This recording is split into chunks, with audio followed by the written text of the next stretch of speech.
আসসালামু আলাইকুম। Very good রান্নাঘর থেকে আরেকটি নতুন ভিডিও নিয়ে চলে আসলাম।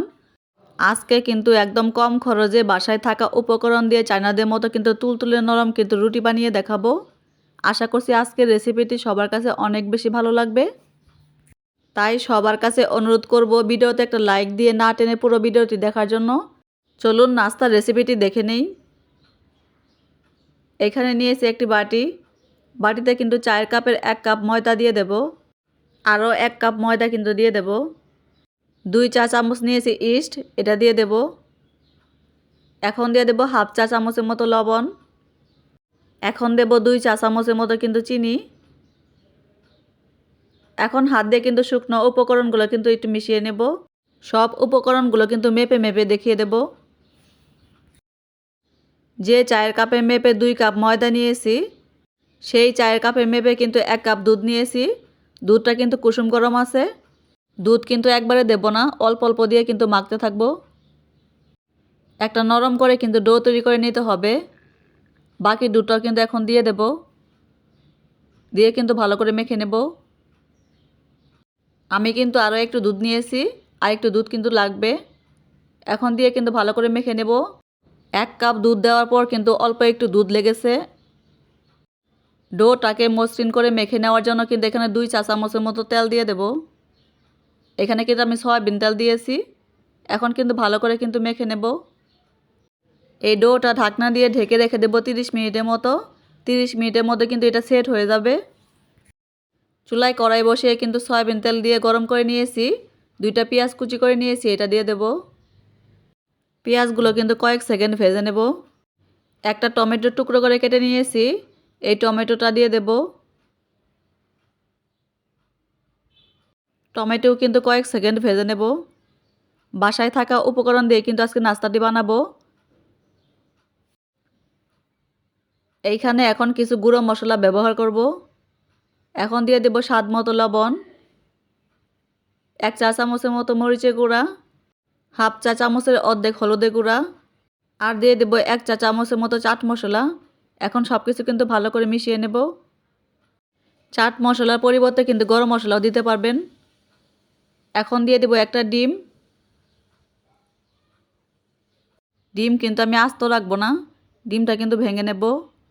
ভেঙে কিন্তু মশলার সাথে কিন্তু ভালো করে মিশিয়ে নেব। এই মিশ্রণটা কিন্তু বেশি শুকনো করব না, একটু মাখা মাখা রাখবো। মিশ্রণটা কিন্তু রেডি হয়ে গেছে। এখন কিন্তু নামিয়ে ঠান্ডা করে নেব। 30 মিনিট পর ঢাকনা খুলে নিচ্ছি। দেখুন ডোটা কিন্তু ফুলে একদম ডাবল হয়ে গেছে। এখন ভিতরে বাতাসগুলো কিন্তু বের করে নেব। হাতে একটু তেল মাখিয়ে নিয়ে কিন্তু মসৃণ করে কিন্তু একটা ডো তৈরি করে নিতে হবে। 1 মিনিটের মতো মেখে নিলেই হবে।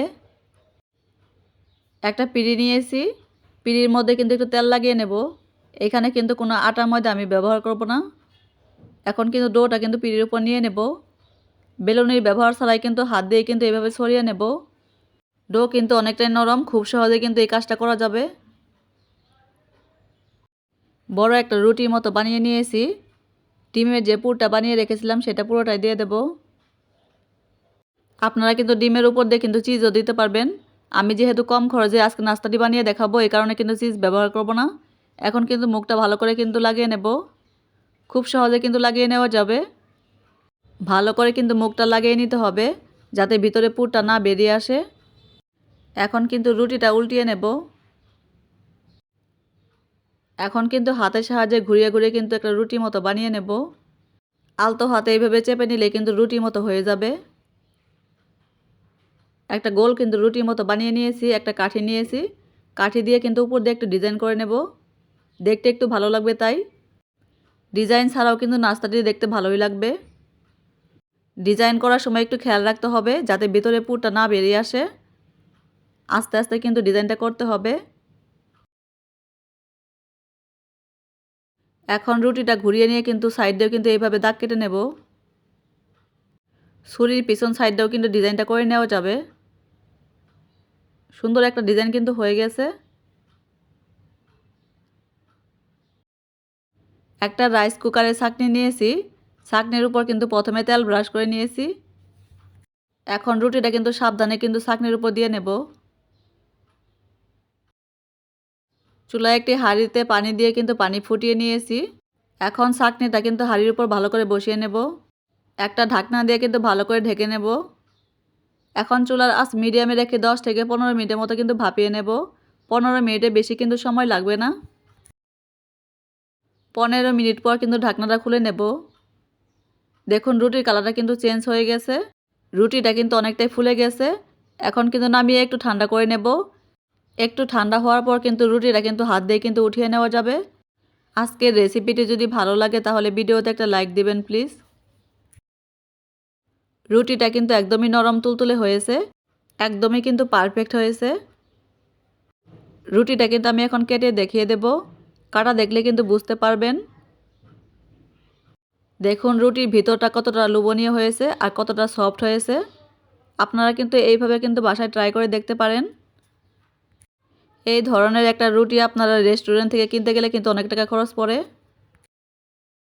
যে উপকরণগুলো দিয়ে আমি আজকে নাস্তাটি বানিয়েছি, এই সব উপকরণ কিন্তু সবার বাসায় থাকে। এই নাস্তাটি কিন্তু ছোটো থেকে বড় সবাই খুব পছন্দ করবে। বিশেষ করে বাচ্চারা কিন্তু খুবই পছন্দ করবে, এতটাই তুলতুলে নরম হয় এই নাস্তাটি। যদি রেসিপিটি ভালো লাগে তাহলে কিন্তু বাসায় অবশ্যই বানিয়ে খাবেন। এই নাস্তাটি বানিয়ে খেয়ে কিন্তু আমাকে কমেন্টে জানাবেন আপনাদের কাছে কেমন লাগলো। আবারও নতুন কোনো ভিডিওতে দেখা হবে। সেই পর্যন্ত সবাই ভালো থাকেন। আল্লাহ হাফেজ।